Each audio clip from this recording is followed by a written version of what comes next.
In this episode, real quick, what I want to do is, since my Ferrari has electronic fuel injection powered by an EMU ECU, I want to remove the old ECUs that are on there. They're called Digiplexes. There's 2 of them because I'm going to put those things up for sale. I don't need them anymore. My car doesn't run on it. Let's go ahead and dive in a little bit on the Ferrari and get those ECUs out real quick. Sorry, it's kind of messy. We got a lot of stuff going on over here. I got stuff right here that I have not released yet, what they are. Only a select few people know what it is. What I need to do is I need to take this wheel off because this is where the ECU sits. Let's go ahead and grab the lug nut for these, figure out what size that is. Oh, let's see. Nope. Must be a 19. If I even have a 19 available, and I do. Thank goodness. Let's get an extension, small one. And make sure it's a 19. I'm pretty sure it is now. It is. Put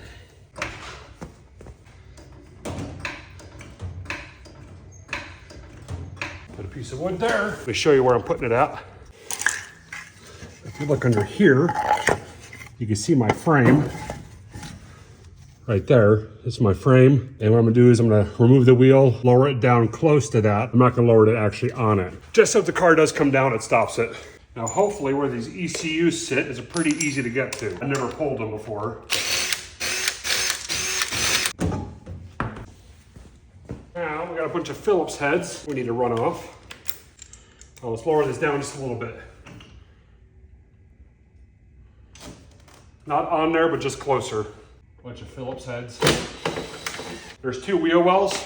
There's this section and then this section. If you remove both sections, you have full access to the clutch on this side. You actually might be able to see the clutch from this side. So if you need to do a clutch replacement, you do it from this side, as well as filling up your transfer case full of fluid.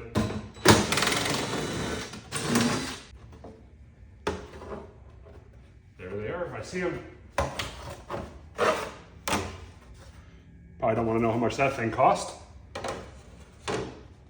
Okay, let me bring you in. Let me show you. So this is the driver's side where you just were. This is your clutch. This is your transfer case essentially. So what's happening is all the power from the engine hits here. Then it's got a gear and it brings it back to the transmission. So as this part is, you can kind of see the bell housing. Here's my coils from AirTech. My car is actually featured on their website, which is pretty awesome.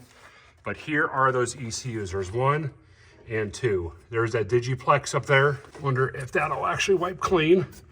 Probably will. And then there's the other ECU right here. So we don't need either one of those. Now I'm running an EMU ECU in the trunk. So this is all eliminated. I don't need it anymore. Might as well go ahead and remove it then. The cool part on these cars is you can actually lower the engine out. You unbolt the frame and this whole drivetrain comes out. Okay, now that we have access to them, those are 10 mils that are holding them in place. Now I just gotta figure out how this plug comes undone. I think you push this down. That thing slides out, yeah.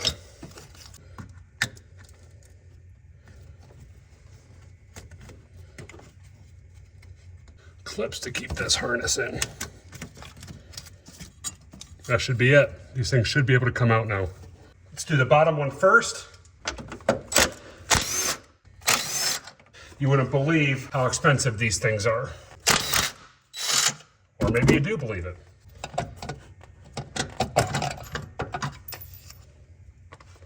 There's one. Let's take out the second one.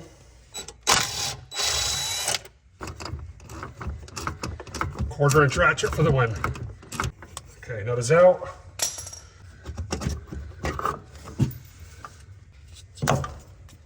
That's it, both ECUs out.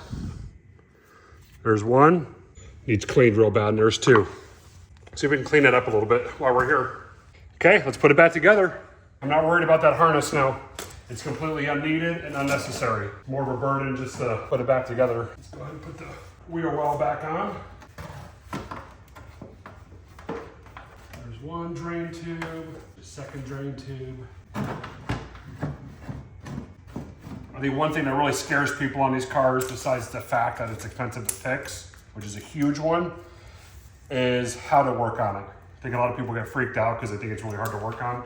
This car is actually one of the easier cars to ever work on.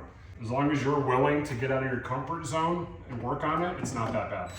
There's like 5 of these. We're not going to go tight. I probably don't want to know how much that fiberglass cost. That's the only thing that's really nerve-wracking is the cost on stuff. But if you can get past that, because you realize if you're just careful, nothing will break, then you'd be all right.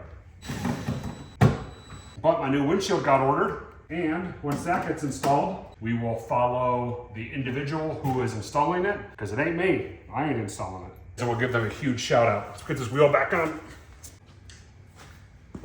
Not a hard job. Took what, 30 minutes? What we're gonna do is we're gonna fire this car up though and make sure that we did not need those. This car does not run and idle on its own, and we know we need them. But according to my Ferrari guy, I don't need them. As soon as I asked him about them, he said pull them, sell them. So that's what I aim to do.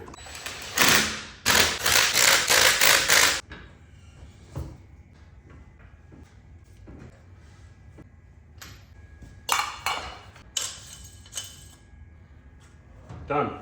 Done, done.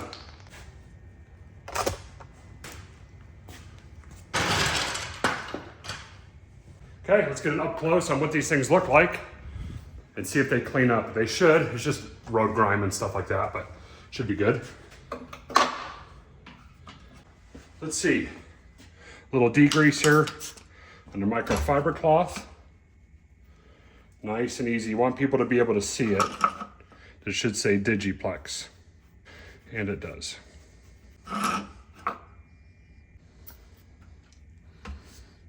Nice and easy, just to break it up. I don't want to wipe that label off. It's important that people see it on this.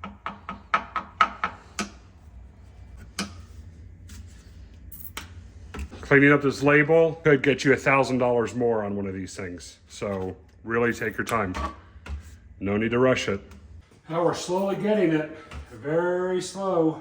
Just using my fingernail. Like I said, you don't want to hurt the sticker. That sticker could take away value if you end up damaging that sticker. Now we know that sticker is not going to be perfect, but you want people to see what manufacturer's on there. I'm going to thank Aaron with ATS Racing for getting me my new fuel injection for my car. I installed it last year, and the car is absolutely running beautiful. I'll show you in a second what it looks like.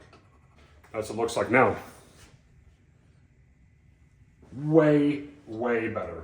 Now I gotta do that for the whole ECU, but as long as that's not damaged, I'm a happy camper. Not only do I have one of them, I have 2 of them. Each one sells for about $1,500 to $2,000 because they don't make these anymore and they're really, really hard to find. So I'm gonna do everything I can to try and save these labels. I mean, you can't even see that one. This one is completely not visible.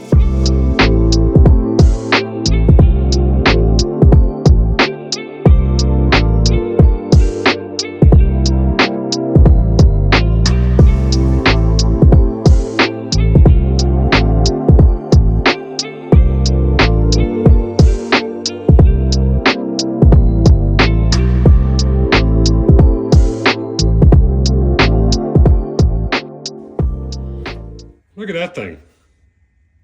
Now that we know both of these things cleaned up okay, actually the one that had more grease on it cleaned up better than the one that had less grease on it. But since these are out and I know that the labels are good, that alone was kind of weighing on me.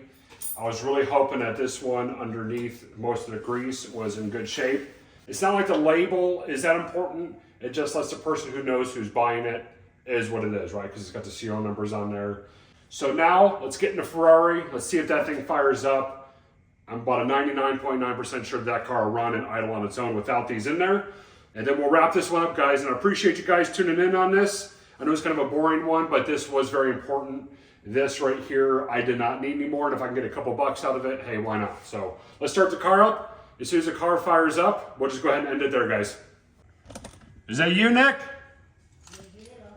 Hang on, let me put my pants back on. Gas station run?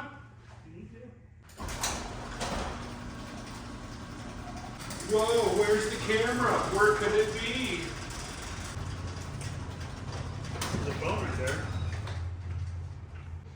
Both ECUs are out. So we're gonna see if it fires up. Okay. Yeah, throw it.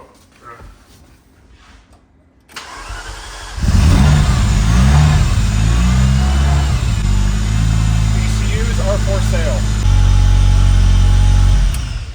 It works. See you guys in the next one.